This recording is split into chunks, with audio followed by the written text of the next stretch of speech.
We all complained about not enough endgame in Diablo 4. That's why Season 4 is going to have all the endgame. Not only are we getting more endgame, we are also getting faster to the endgame, because now World Tier 2 is giving us 50% bonus XP, World Tier 3 is giving 150% bonus XP, and World Tier 4 will give 250% bonus XP, which means that getting to 100 will be faster than ever, that you can actually experience all the cool new endgame features. First, they're adding a second Uber boss, and that is Andariel. Andariel is going to have the same loot table as Duriel, but for Andariel, you have to kill the Beast of Ice and Lord Zur. Now we finally have a use for the 250 Distilled Fear that is just clogging my stash tabs. On the topic of boss materials, they can randomly drop in the world. It is supposed to be very rare, but it might be that you just find a Distilled Fear, a Living Steel, or the Blood for Zur, just randomly in the open world, which is like definitely fantastic. Before we get into the other new endgame content, they're reworking something old, and that is Helltides. Helltides are becoming, well, Blood Harvest 2.0, I guess. What is happening is we're getting a threat meter. That threat meter will fill up, and then suddenly we're going to be swarmed by the forces of hell, and they will have a hell commander coming too, and that is going to be one of these player AI enemies that we had during the Blood Harvest. Furthermore, there's a rare summoning material dropping in the Helltide where you can summon a new public event boss, the Blood Maiden, which will probably give you a bunch of shards so you can hit your chests even faster, making the Helltide finally feel dynamic and fun, and not just this stale rushing for the living steel chests. The first new endgame feature is called the Pit. The Pit is accessible as soon as you clear a tier 45 nightmare dungeon, I would say with level 80, 85. These are level 100 opponents. Afterwards, you'll get a quest that sends you through the world to get rune shards, and with rune shards, you can then enter the Artificer's Rift. And the Artificer's Rift is essentially ever-growing more difficult dungeons, I think up to 250 of them, where you can go deeper, deeper, and deeper. This will play like the Abattoir of Zir. No Nightmare Dungeon affixes, we have a timer of 10 minutes, but the big difference is, if we are dying, we're not out. We lose 30 seconds on the timer. And as you want to definitely beat the timer, finish this dungeon before the timer's out for the Artificer's Mastery bonus, or better loot, dying is not an option. There will be no loot dropping while you push through. That is all at the end, so you can focus on slaughtering your way through as fast as possible and then beat the final boss. And that loot at the end is very important because it's the Optusite, Ingolith, and Neath Iron, earned from the pit and used to masterwork your equipment at the blacksmith.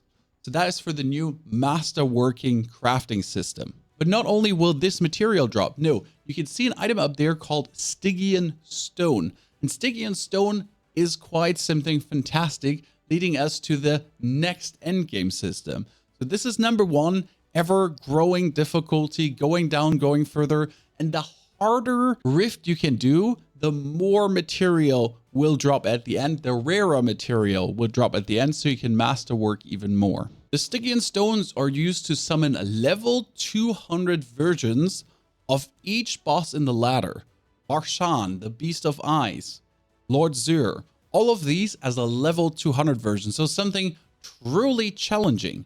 Probably still not as stupid as Lilith, because we know Uber Lilith has just her one-shot mechanics weirdness. And then level 200 Varshan will probably be having more HP and be a bit more difficult, and you need more damage reduction, but he won't suddenly start one-hitting you. The interesting part is these level 200 bosses have a higher chance to drop Uber Uniques, so even better chance for Uber Uniques there. By the way, every boss in every boss ladder now has a chance to drop Uber Uniques, so even a normal Varshan. And the first time you kill one of these level 200 bosses, you get one Resplendent Spark. So already 1 out of 4 for crafting the Uber Unique you really want. That's quite fantastic. Now the loot that's dropping drastically changed in the end game. In World Tier 3, only sacred items can drop, and in World Tier 4, only ancestral items. Yes, you won't find any more annoying sacred items in World Tier 4. Bonus to that, legendary items dropped from monsters level 95 plus are always 925. 95 plus would be a tier 35, 30, 40 nightmare dungeon. And then you already get 925 items.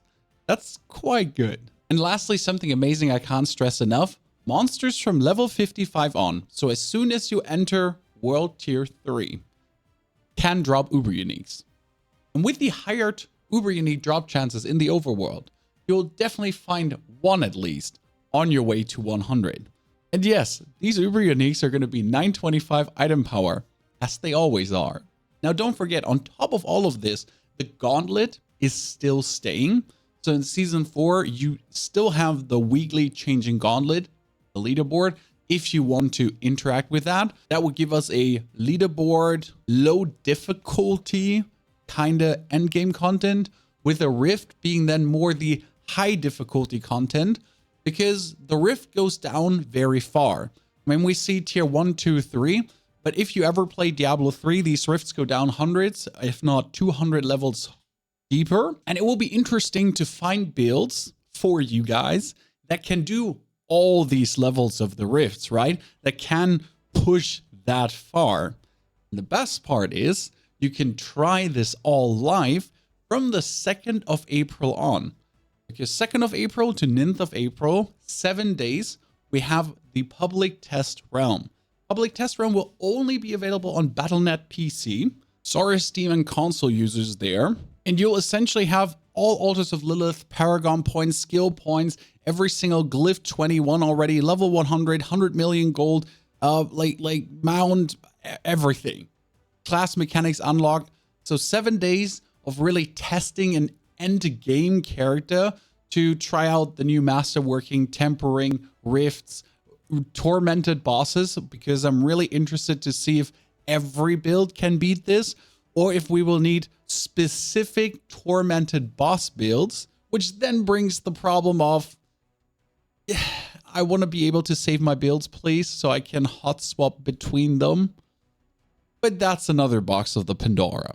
Now, ladies and gentlemen, are you happy with these endgame features, or are you looking for more? I think if everything that we get right now stays permanent and we keep building on top of this, we get a few interesting seasons ahead of us. You now want to know more about the new crafting system, the tempering, the masterworking, the everything. Here's the whole video that explains everything to you.